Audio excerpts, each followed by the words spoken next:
नमस्कार, जय हिंद। आप सभी का बहुत बहुत स्वागत है। कंटेम्प्ट ऑफ कोर्ट, आपने कई बार कोर्ट की प्रोसीडिंग्स देखी होगी जहां पर जज बैठकर कई बार बोलते हैं कि अगर आपने इस बात को नहीं माना तो आपके ऊपर मैं कंटेम्प्ट ऑफ कोर्ट लगा दूंगा।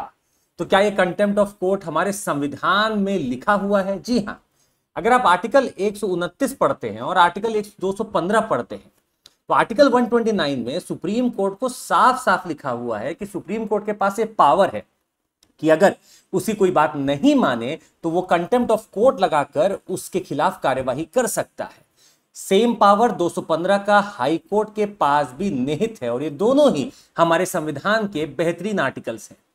आपको यह भी बता दें, इस पावर के रियलाइजेशन के लिए हमारे पास पार्लियामेंट द्वारा बनाया हुआ कंटेम्प्ट ऑफ कोर्ट्स एक्ट भी है 1971 का, जिसमें लिखा हुआ है कि कुछ पनिशमेंट पेनाल्टी के रूप में और जेल के टर्म में हो सकती है। तो कंटेम्प्ट ऑफ कोर्ट से काफी अधिकारी कई बार घबरा जाते हैं, क्योंकि अगर वो बात ना माने, सुप्रीम कोर्ट या हाई कोर्ट के आदेश को ना माने, तो उनके खिलाफ कंटेम्प्ट की प्रोसीडिंग्स चालू हो जाती हैं। पर एक अजीबोगरीब केस सामने आ रहा है यहां पर। अगर देखा जाए तो दो लोग खुश, या एक खुश और एक परेशान नजर आ रहा है।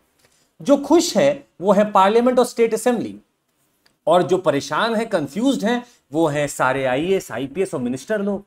ऐसा जजमेंट ही दे दिया है सुप्रीम कोर्ट ने जिसके हिसाब से पार्लियामेंट और स्टेट असेंबली तो बहुत खुश हो रही है, पर डीएम, एसएसपी और सारा आईएएस आईपीएस का महकमा परेशान हो रहा है। आखिर ऐसा जजमेंट आ क्या किया? सुप्रीम कोर्ट ने फिलहाल एक जजमेंट दिया है कि पार्लियामेंट और स्टेट असेंबली बाय लॉ अगर कुछ करते हैं तो वो कंटेम्प्ट की प्रोसीडिंग से बाहर हैं, उनके ऊपर कंटेम्प्ट का चार्ज नहीं लगेगा। पर अगर एग्जीक्यूटिव लोग, आईएएस आईपीएस मिनिस्टर लोग अगर कोर्ट की बात ना माने और दिशा निर्देशन में कोई भी चूक करे तो उनके ऊपर कंटेम्प्ट की प्रोसीडिंग्स लग सकती है। पर यह चीज पार्लियामेंट स्टेट असेंबली के लिए नहीं है। मतलब पार्लियामेंट स्टेट असेंबली अगर लॉ लेकर आए तो वो लॉ से कुछ भी बदल सकते हैं और वो कंटेम्प्ट से बाहर है।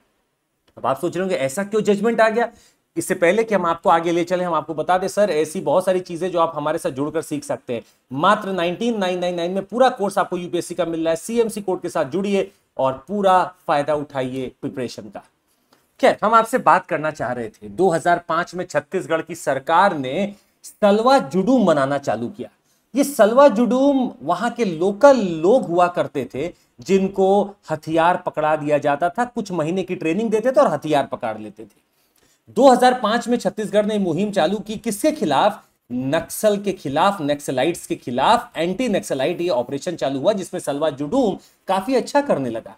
स्पेशल पब्लिक ऑफिसर्स को भी नियुक्त किए जाने लगा, जो बिना ट्रेनिंग, बिना वर्दी के एक ऑफिसर कहलाते थे। इसके ऊपर काफी धाराएं लगी, काफी क्वेश्चन मार्क लगे और यह सोचा गया कि क्या यह मिसयूज तो नहीं है, कहीं जबरदस्ती उठा के किसी को तो नहीं सलवा जुडूम मना ले। और अगर नक्सलाइट को पता चल जा रहा है कि सलवा जुडूम है तो लोग उन्हीं को ढूंढने आ रहे थे, उन्हीं को मार रहे थे। 2011 में एक पिटीशन डलती है और सुप्रीम कोर्ट का जजमेंट आता है कि सलवा जुडूम बंद कर दो, निषेध है, ये अनकॉन्स्टिट्यूशनल है। 2011 के इस जजमेंट के बाद आप यही सोच रहे होंगे कि यही हुआ होगा, पर नहीं।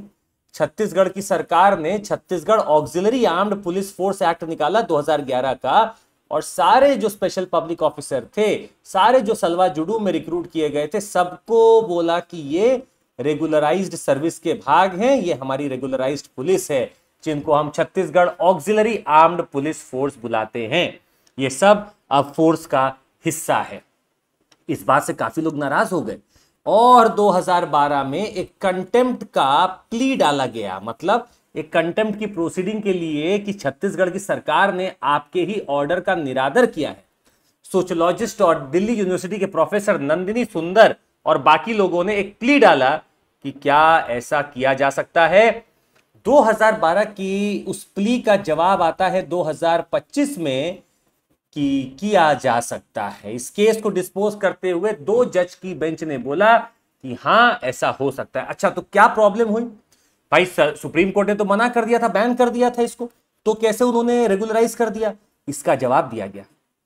सुप्रीम कोर्ट ने बोला, आप किसी लॉ को जो कि पार्लियामेंट और स्टेट असेंबली बनाए, आप उसको कंटेम्प्ट के घेरे में खड़ा नहीं कर सकते तब तक कि नहीं कि आप उसको पहले अनकॉन्स्टिट्यूशनल सिद्ध ना कर दो। तो अनकॉन्स्टिट्यूशनल कैसे सिद्ध किया जाए?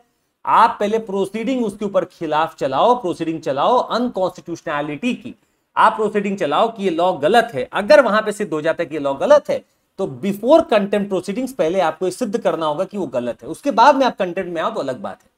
तो आपका लीगल प्रोसेस कंटेम्प्ट का नहीं होना चाहिए, आपका लीगल प्रोसेस होना चाहिए उस लॉ के कॉन्स्टिट्यूशनैलिटी को चैलेंज करो। यही मात खा गए हमारे प्रोफेसर साहब। उनको इस केस को कंटेम्प्ट प्रोसीडिंग में नहीं बल्कि एक पीआईएल के तौर पर ले जानी चाहिए थी कि सर ये लॉ गलत है, इस लॉ में कॉन्स्टिट्यूशनलिज्म का अवहेलना की जा रही है, गलत है ये, और आप इसको अनकॉन्स्टिट्यूशनल साबित करें, और अगर ये अनकॉन्स्टिट्यूशनल साबित होता तो ये लॉ नल एंड वॉइड हो जाता। तो यहां कंटेम्प्ट की प्रोसीडिंग नहीं बनती है। पर सुनने वालों ये भी याद रखिएगा कि अगर आप कोई भी एग्जीक्यूटिव आदमी है, मतलब डीएम है, एसएसपी है, मिनिस्टर भी अगर हैं आप, और अगर आप कोर्ट की बात नहीं मानते हैं तो आपके खिलाफ कंटेम्प्ट ऑफ कोर्ट का प्रोसीडिंग चलाया जा सकता है। यह सिर्फ तब की बात है जब कोई लॉ बनाया जा रहा है, लॉ को कंटेम्प्ट की प्रोसीडिंग से बाहर रखा गया है, मतलब पहले आप उसको अनकॉन्स्टिट्यूशनल प्रूफ करेंगे, उसके बाद में आप कंटेम्प्ट की बात कर सकते हैं। तो ये रहा आज का टॉपिक। आपको हम ये भी बता दें, हमारा मेंस प्रोग्राम चालू होने वाला है 5999 में।